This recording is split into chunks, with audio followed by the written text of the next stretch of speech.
Hello बच्चों, आज अब हम लोग स्टार्ट कर रहे हैं ऑर्गेनिक केमिस्ट्री। अब आपको ऑर्गेनिक केमिस्ट्री की दुनिया में लेके चल रहे हैं कि 12 का ऑर्गेनिक केमिस्ट्री क्या होता है।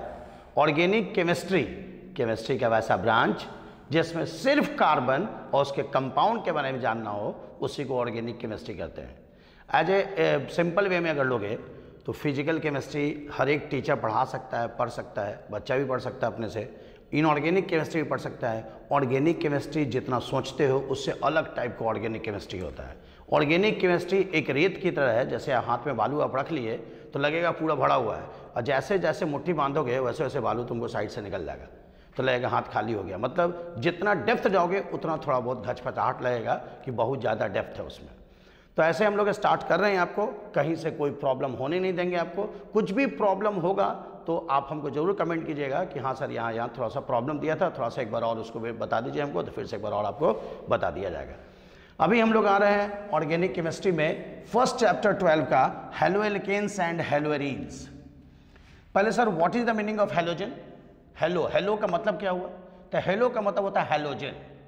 तो वैसा कोई भी एलिमेंट, तो बहुत बच्चे को पहले पता ही नहीं रहता sir what is the meaning of element. अकेला कोई भी चीज़ मिलता है घर में, आप अपने आप को तुम एलिमेंट लेके चलो। तुम्हारे दोस्त कोई उस कार्ड पे तुम्हारा नाम लिख के दिया, इसका मतलब दोस्त सिर्फ तुमको बुला रहा है, तुम्हारा कोई परिवार नहीं है, इसलिए तुम अपने आप को एलिमेंट हो गए।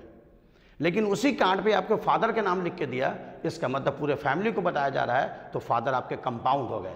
आप अपने लिए सोच रहे हैं, फादर पूरे परिवार के लिए सोच रहे हैं, देन आप हो गए एलिमेंट एंड फादर हो गए कंपाउंड। तो जब भी कोई पूछेगा कि हेलोजन क्या होता है, बोलेगा वैसा कोई भी एलिमेंट जो एक इलेक्ट्रॉन लेने के बाद ऑक्टेट पूरा कर ले, इनर्ट गैस कन्फिगरेशन पूरा कर ले, उस एलिमेंट को हम लोग हेलोजन बोलते हैं।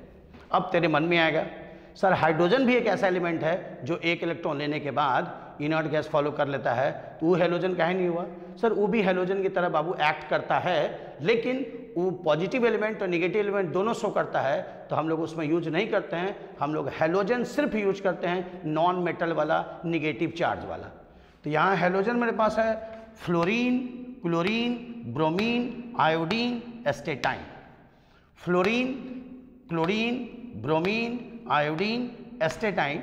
एस्टेटाइन नया आपका हेलोजन है, और क्लोरीन जो है पुराना हेलोजन है। सबसे पुराना हेलोजन को पूछेगा कौन है, तो क्लोरीन। सबसे लेटेस्ट हेलोजन को पूछेगा तो एस्टेटाइन। इसमें जो फ्लोरीन है वो गैस फेज में मिलता है, क्लोरीन जो है वो गैस फेज में मिलता है, ब्रोमीन जो है लिक्विड फेज में मिलता है, आयोडीन है जो सॉलिड फेज में मिलता है, एस्टेटाइन जो रेडियो एक्टिव होता है। सर रेडियो एक्टिव का मतलब क्या होता है? तो वैसा एलिमेंट जैसे अल्फा रे, बीटा रे, गामा रे निकलता है, वो अपने आप को स्टेबल नहीं कर पाता है, उस सब एलिमेंट को हम लोग रेडियो एक्टिव एलिमेंट बोलते हैं। मतलब सर कहोगे सर नहीं समझ में आया सर, जैसे गिरिगिट का कोई स्पेसिफिक कलर नहीं होता है। जिस कलर पे जैसा पे चाहता है, जैसे इस कलर पे आ गया तो ऐसा कलर दिख जाएगा, जिस कलर पे आ गया वैसा कलर को अडॉप्ट कर लेता है। तो इस कारण से रेडियो एक्टिव एलिमेंट स्टेबल नहीं होता है, तो कंपाउंड का फॉर्मेशन नहीं करता है। तो एस्टेटाइन आपका कंपाउंड नहीं बनाता है। तो सर हम पहचानेंगे कैसे रेडियो एक्टिव कैसे होता है? तो कोई एलिमेंट अगर होगा, हम एल्यूमिनियम लिखे हैं, उसमें इस साइड लिखा रहता है उसको एटॉमिक मास बोलते हैं, इस साइड लिखा रहता है उसको एटॉमिक नंबर बोलते हैं, यहाँ जो लिखा रहता है उसको चार्ज बोलते हैं, और यहाँ जो लिखा रहता है एटॉमिसिटी बोलते हैं। तो हम एस्टेटाइन का एग्जाम्पल दिए हैं। ऊपर में 210, नीचे 85। 210 मास नंबर हुआ, 85 एटॉमिक नंबर हुआ। इसमें एटॉमिक नंबर जो होता है वही नंबर ऑफ प्रोटॉन होता है, और नंबर ऑफ न्यूट्रॉन निकालते हैं तो मास नंबर में से इस एटॉमिक नंबर को माइनस कर लेते हैं। तो मास नंबर में से एटॉमिक नंबर माइनस किए तो 125 आया, और इस नंबर ऑफ न्यूट्रॉन और नंबर ऑफ प्रोटॉन का रेशियो अगर 1.4 के अप्रॉक्स है या उससे बड़ा है तो कहेंगे रेडियो एक्टिव है। तो इसको हम डिवाइड दिए हैं तो लगभग 1.4 के अप्रॉक्स आता है, इस कारण से एस्टेटाइन रेडियो एक्टिव है। तो हम लोग हेलोजन में फ्लोरीन के बारे में पढ़ेंगे, क्लोरीन के बारे में पढ़ेंगे, ब्रोमीन पढ़ेंगे, आयोडीन पढ़ेंगे, लेकिन एस्टेटाइन नहीं पढ़ेंगे कि वो कंपाउंड का फॉर्मेशन नहीं करता है।